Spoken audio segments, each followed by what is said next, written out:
Assalamualaikum warahmatullahi wabarakatuh. Terima kasih kepada Bapak Dr. Abdi Antoni, SEMSI, selaku dosen pengampu mata kuliah Perekonomian Indonesia, yang telah memberikan kesempatan kepada kami untuk mempresentasikan hasil diskusi kami yang berjudul Pengaruh Inflasi Terhadap Perekonomian Indonesia. Sebelumnya, perkenalkan, nama saya Kariswa Hajarwati dan rekan saya ada Hasnah Humayroh. Pertama, pendahuluan. Pertumbuhan ekonomi adalah proses di mana situasi perekonomian suatu negara terus berubah menuju perbaikan dalam jangka waktu tertentu.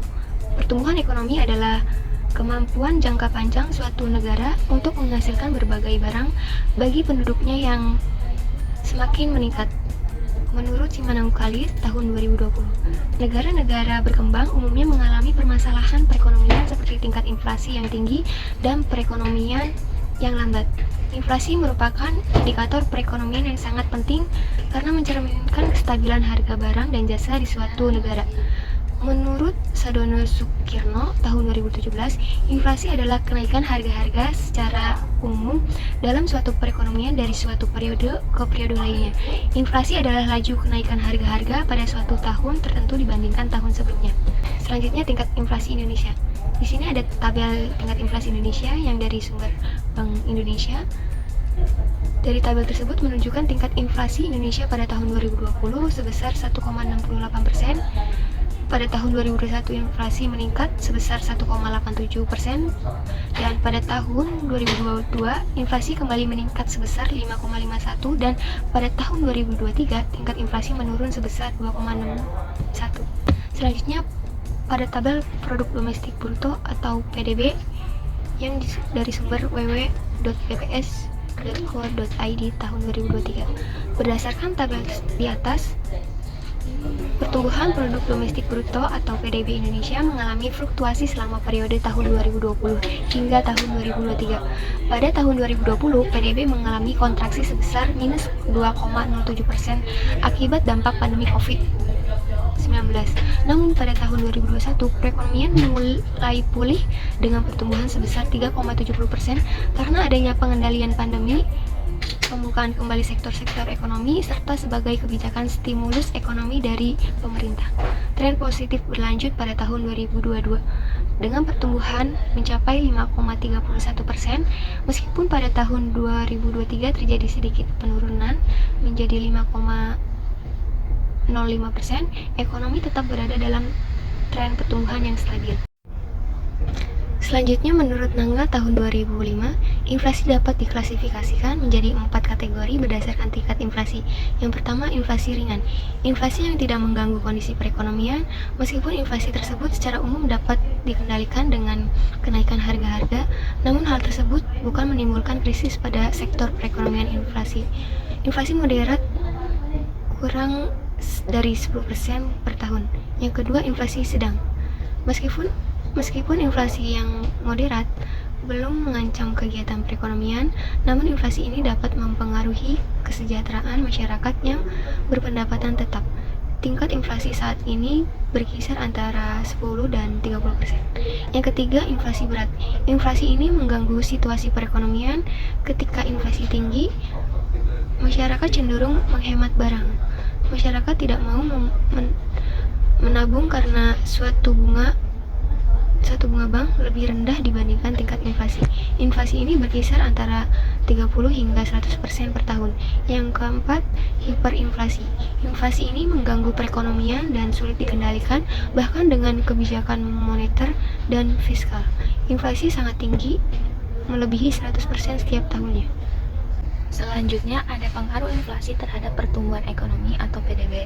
Pada dasarnya, tidak semua inflasi berdampak buruk bagi perekonomian. Inflasi yang moderat sebenarnya dapat mendorong pertumbuhan ekonomi. Inflasi dapat mendorong pengusaha untuk lebih meningkatkan produksi. Pengusaha berusaha keras untuk memperluas produksi karena ketika harga naik, pengusaha dapat memperoleh keuntungan lebih banyak. Selain itu, peningkatan produksi mempunyai dampak positif lainnya, seperti lapangan kerja baru. Berbagai jenis perubahan sektor ekonomi dapat menyebabkan perluasan produksi dalam negeri, peningkatan pendapatan nasional, dan peningkatan pendapatan per kapita, di antara perkembangan ekonomi lainnya. Menurut Pratama dan Widyastuti 2022. Oleh karena itu, perekonomian yang stabil dapat mencegah berbagai permasalahan termasuk inflasi.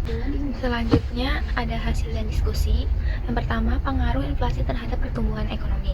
Pengaruh inflasi terhadap pertumbuhan ekonomi di Indonesia pada tahun 2020 hingga 2023 menunjukkan hubungan yang dinamis dan kompleks di mana kedua faktor tersebut saling berinteraksi dan mempengaruhi. Analisis data periode ini menunjukkan bagaimana fluktuasi inflasi mempengaruhi tingkat pertumbuhan ekonomi dan sebaliknya, serta menyoroti pentingnya kebijakan ekonomi dalam menjaga keseimbangan antara keduanya. Selanjutnya, tahun 2020 sampai 2022, pertumbuhan ekonomi dan inflasi yang tinggi. Pada tahun 2020 hingga 2022, Indonesia mengalami pertumbuhan ekonomi yang cukup kuat, yaitu mencapai angka pertumbuhan sebesar minus 2,07% menjadi 5,31%. Pertumbuhan pesat ini terutama disebabkan oleh pemulihan yang kuat dari dampak pandemi COVID-19 dengan sektor-sektor seperti manufaktur dan konstruksi mencatat pemulihan yang signifikan. Selanjutnya ada tahun 2023, yaitu penurunan pertumbuhan dan inflasi yang lebih terkendali.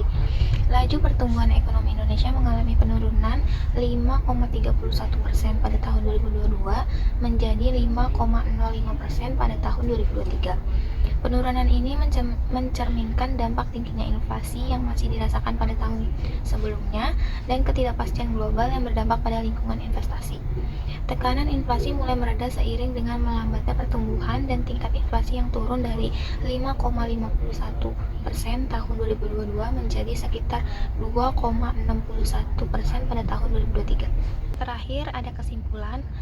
Pertumbuhan ekonomi adalah proses di mana situasi perekonomian suatu negara terus berubah menuju perbaikan dalam jangka waktu tertentu. Laju inflasi tertinggi tercatat pada tahun 2022 sebesar 5,51%. Meningkatnya inflasi menyebabkan menurunnya daya beli masyarakat sehingga dapat membatasi konsumsi dalam negeri, khususnya pada sektor pangan dan energi. Pada periode yang sama, pertumbuhan ekonomi Indonesia menunjukkan fluktuasi. Tahun 2020 mengalami kontraksi ekonomi karena dampak pandemi COVID-19 dengan PDB turun sebesar minus 2,07%, namun perekonomian mulai pulih pada tahun-tahun berikutnya, mencapai puncaknya dengan pertumbuhan sebesar 5,30% di tahun 2022. Pemulihan ekonomi ini didorong oleh peningkatan konsumsi rumah tangga dan investasi meski terhambat oleh inflasi yang tinggi. Pada tahun 2023, dengan pengetatan kebijakan moneter untuk mengendalikan inflasi, tingkat inflasi akan mulai menurun menjadi 2,61% dan pertumbuhan ekonomi akan sedikit melambat menjadi 5,05% yang juga akan memperlambat investasi dan konsumsi. Upaya pemerintah mengendalikan inflasi melalui stabilitas harga dan kebijakan suku bunga melalui Bank Indonesia berhasil menurunkan tingkat inflasi. Namun, kebijakan ini juga menyebabkan perlambatan pertumbuhan ekonomi. Hal ini menyoroti pentingnya keseimbangan kebijakan antara menjaga inflasi tetap stabil dan mendorong pertumbuhan ekonomi yang berkelanjutan. Secara keseluruhan, pada periode 2020 sampai 2023 akan menunjukkan bagaimana inflasi yang tidak terkendali dapat menghambat pertumbuhan ekonomi dan bagaimana kebijakan ekonomi memainkan peran penting dalam menjaga keseimbangan antara inflasi dan pertumbuhan. Sekian presentasi dari kelompok kami. Sebelum dan sesudahnya kami ucapkan terima kasih. Wassalamualaikum warahmatullahi wabarakatuh.